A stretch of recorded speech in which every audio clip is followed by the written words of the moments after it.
Day 34, 100 days, 10 minutes a day taiko challenge. I am gonna do, since no one's sort of replying for anything online, feels a bit self-directed. Anyway, I will do the next few days very much based on going through some backbeats.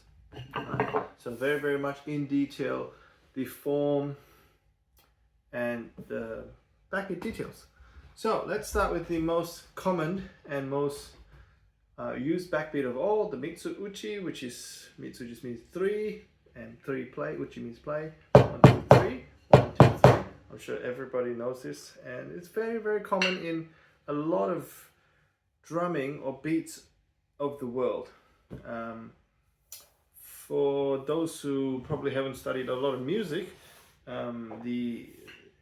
the concept or theory is that people say most music has a strong beat and a soft beat because you have a dominant side of your body and a non-dominant side when you walk. So when you don't dot, so most cultures of the world there is a dum and a ta, or a strong beat and a soft beat,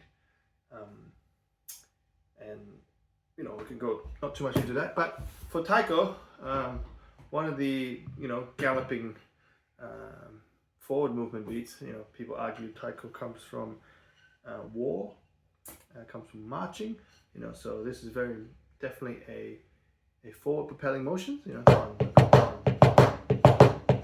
and I've seen many different ways of playing this, playing it very straight and playing it a little bit swung.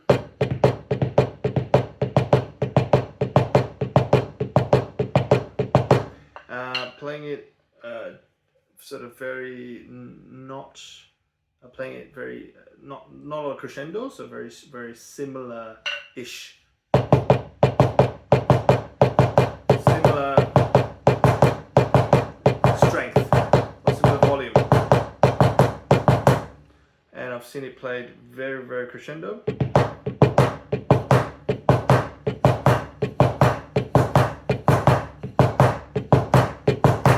And all those things are stylistic choices depending on the styles of the song. It's just good to be aware of which of those you are purposely doing and what the differences are. We can go into much more detail, but let's start with how to play it physically. If you've been following this whole course, or whatever this thing is, we've been doing single pivot mainly, and getting elevation from either side or forward, and then coming down with the back with the rotator cuff, and then bouncing, not using the front three as much as possible. So even if I go fast, I'm using a little bit of thumb, but that's really not being used. Okay, and I'll give you a hack at the end of the day how to play this fast as well. Okay, so let's go start with the very basics, playing 1, 2, 3. So it's really a double-handed side, 1, right, left, or left, right, left, depending on what dominant hand you are. It's one of the most important backbeats of all of taiko around the world. Now, playing it evenly is reasonably simple. You just go. And when you're playing it fast, obviously, getting it nice and reasonably even. Now, when you're doing really fast, really you have to do an upbeat, upbeat, downbeat, which we covered in the last few things. Again, for a reminder, upbeat is letting go the flexors. Letting go the flexors on the upbeat, and while lifting with the rotator cuff up and then down. Alright, so flexor and up, down, so up, down, up, down, up, down, up, down, up, down, and so on. And then you add another beat. If you look at it from the previous accent video, it's actually C. 1, 2, 3, 4. 1, 2, 3, 4. 1, 2, 3, 4. Upbeat, downbeat, up. Preparing for the downbeat with the C. And then you just do is take off the fourth beat. 1, 2, 3, 4, 1, 2, 3, 4, 1, 2, 3, 4. So it's a good, if you're weak in your upbeats, it's to do accents within a 4-bar beat. Up, down, up, down, up, up, down, up, down, up, down, up, down, up, down, up, down, up, down, up, down, up, down. And then when you can do that speed, you take off the last one. Which seems to be harder for some reason for your brain. When I can do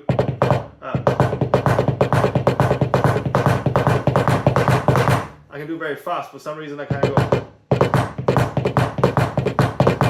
very easily. It's harder for some reason. But so that's a in way of in going in with the upbeat. So with a 4-bar accent. 1, 2, 3, not 4-bar, 4-beat accent. 1, 2, 3, 4, 2, 3, 4. If you do that forever. And then start to take that last beat off slowly, and then play. You can play in your head or play it, but in the air. Yeah. For example. Okay, whatever helps you. Now, having the swing is a whole different thing, which maybe we'll talk about in the next one. So for now, let's think of it. Let's just do the upbeat, downbeat, upbeat, down. If you have to do that, I'll do my non-dominant. Upbeat, downbeat.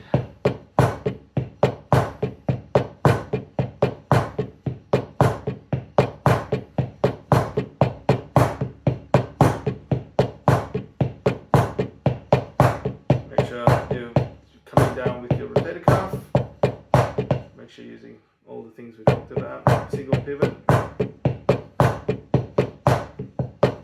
And for the loud beats, if you want another detail, make sure you get the angle very, very close. For those who are very, very comfortable with this, get the angle very close. To the point you can even slap it. Yeah.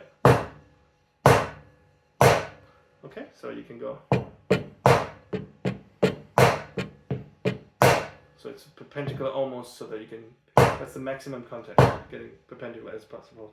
You can always, it's exercise to slap, so you're getting very, very full power attacking the drum. It's a full bounce, no RSI coming out.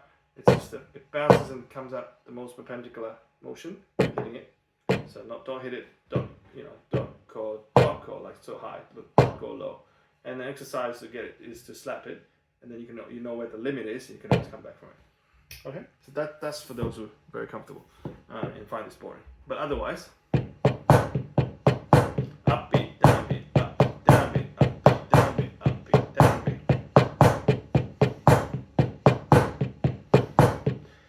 We'll talk about the hack.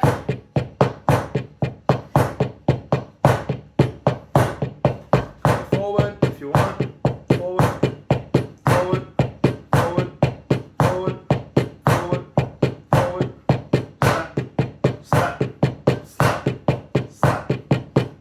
Low angle. Side. Side lift.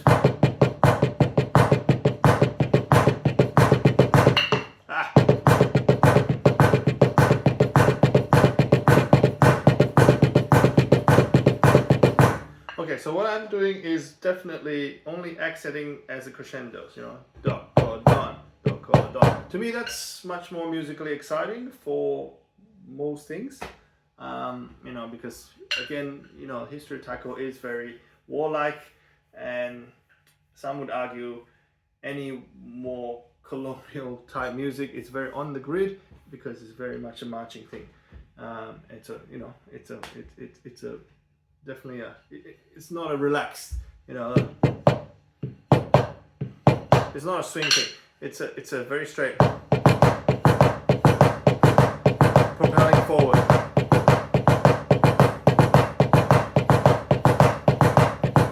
And the more you're going, more of a crescendo, the more exciting it is, especially fast. Instead of, mean, it's also exciting other ways, but you should try to at least start with soft, loud, soft, loud, soft, loud, soft, medium, loud, soft, medium, loud. I was teaching it to a friend of mine that never done taiko, and he was doing it decrescendo.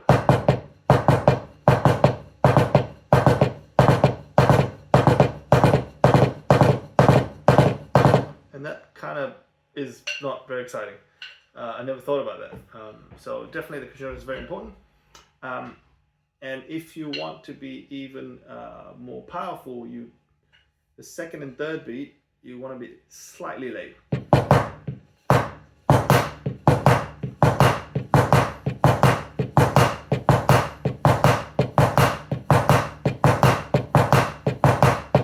I think that's even more exciting.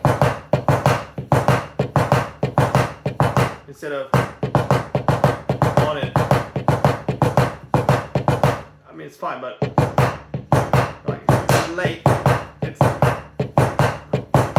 not really it's a very subtle swing, but it's late, that's for sure. Especially the third one. Obviously, if you can make it more late. But I think that's too much. Just a little bit. But play with the swing. Just straight.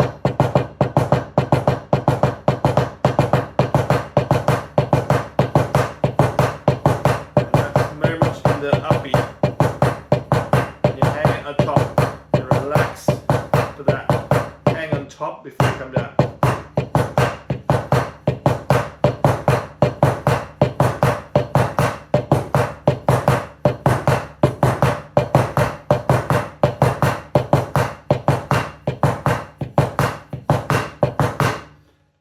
For those who want to. Right, so I think that's we're a bit over time. We'll talk more about other things tomorrow. Or sorry, the hack before I go. The speed hack. Maybe we'll talk about it tomorrow. See you then.